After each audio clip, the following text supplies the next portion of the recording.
Just last week, we learned the city of West Memphis, Arkansas will welcome a 74,000 square foot travel center, the wildly popular Buc-ee's, in the future.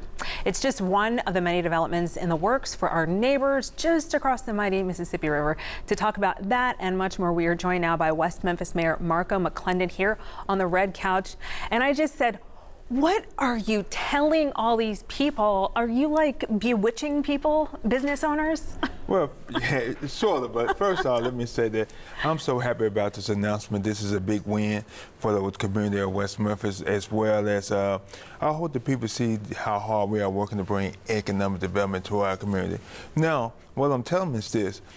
I'm a mayor, and I'm not playing economic checkers. I'm playing economic chess. Okay. And it's so important to be able to get these industries here that's going to strategically grow on their own. Right now, we have been able to announce Buc-ee's, and since we haven't been able to make that announcement, we have been in talks with Marriott, as well as the Courtyard, and a strip mall that's going to have 2 to 3 sit-down restaurants right there in that vicinity to continue to grow. Now, with all of that, we still just named a Fortune 100 data center that's going to blow you out the water. Wait, a what center? A Fortune 100 data center to the city of West Memphis. Explain what that is. Well, actually, it's going to be an artificial intelligence that's going to be a good for high-tech jobs for our community. Oh my goodness. As well as, you know, what Family Dollar Tree has just done, bringing over 600 jobs back to West Memphis, $25 million with Coca-Cola consolidation, new Valvoline, a new American Deli, but our first ever Starbucks to our community. That is happening, along with the many other things that we are doing. See, if you have some economic prosperity mixed with a little social preparedness, it's no limit to what you can make better and stop happening within your city. Yeah, the Chick-fil-A, my pleasure.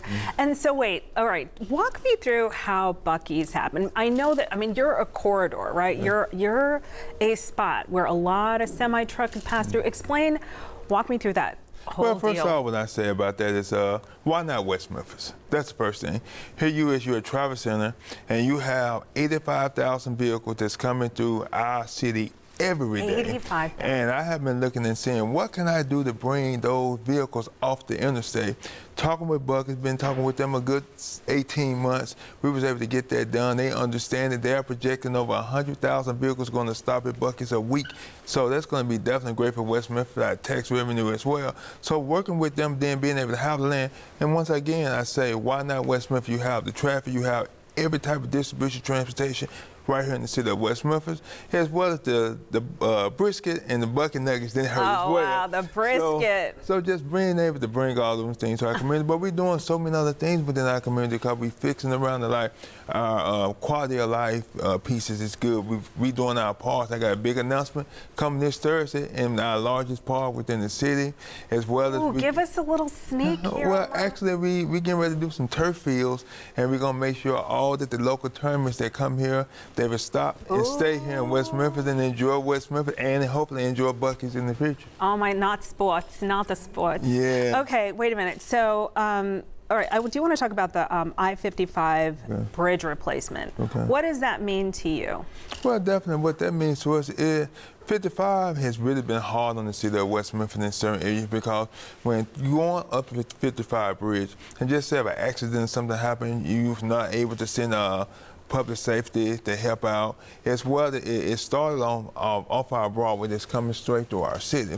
Now that the third bridge is coming, and now that we are working with RDOT and Ms. Tudor to make sure that we complete our South Loop project, it would take all the heavy trucks around West Memphis so our city would not be congested when an accident happens, or just say something like a bridge crack or something like that. You know what I'm saying? So. Oh, like a bridge, yeah, like bridge maybe, crack. perhaps. So definitely, you know, it's going to help us. They're going to give us a little more release and pressure that's coming to our city. Like I said, 85 to 90,000 vehicles come to West Memphis every day. It's the second or third biggest interstate in the country, busiest. Can you just talk about what it took from the beginning? Because I remember, I mean, when I arrived here 20 years ago, I could not leave because I fell in love with everything in this area. What is it when you became, it was kind of West Memphis, there wasn't really much going on, honestly. When you came in, what was your strategy? What were your thoughts? And how did you just really get people to move to lift the city? Well, one of the things I said, you had to have a vision, and I truly believe that you write the vision and you keep it playing.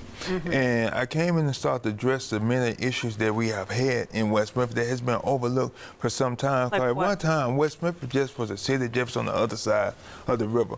But I felt that there was so much more potential that can happen here within our city. So I started to try to add all the things that we were missing that make us a great city, as well as bring attention to other businesses that can look at us and say that we are a city that's moving forward and that we are progressive. Like I say, we first we lost our hospital, now we got the new Baptist Clinic here. Then our school was sort of in bad shape. We renovated all of our schools and actually built 2 more schools. Where did you find the money? I mean, how did you, because that takes money. Well, yeah, definitely. The taxpayers voted 1 cent to raise the money for the hospital. And I got another referendum to tell you about real quick on that as well as with the schools. The school, we raised the millage a little bit, but still lower than anyone else in the state. And we said to get our schools fixed because hospital education was important. And now, when it comes down to quality of life, right now we're trying to build a YMCA style recreational center and an aquatic center, as well as a new police department and fire department for our public safety officers that we definitely need. Is that the referendum that you're about to? And I'm asking the people to pay that 1 cent that will go away in 5 to 7 years, and that's something that we have to do. It's something that's been overlooked, and you know, I'm not a mayor to keep saying what wasn't done in the past. I'm going to look at it and say, what can we do to change it in the future? And this is an opportunity. All right, I got a wrap a long time ago, but I couldn't stop. Thank you so much. Thank you for having me. West Memphis Mayor Marco McClennan, and it's just fascinating to watch everything you're doing. That's the website, and they have an active Facebook page you can check out too, as well as Instagram.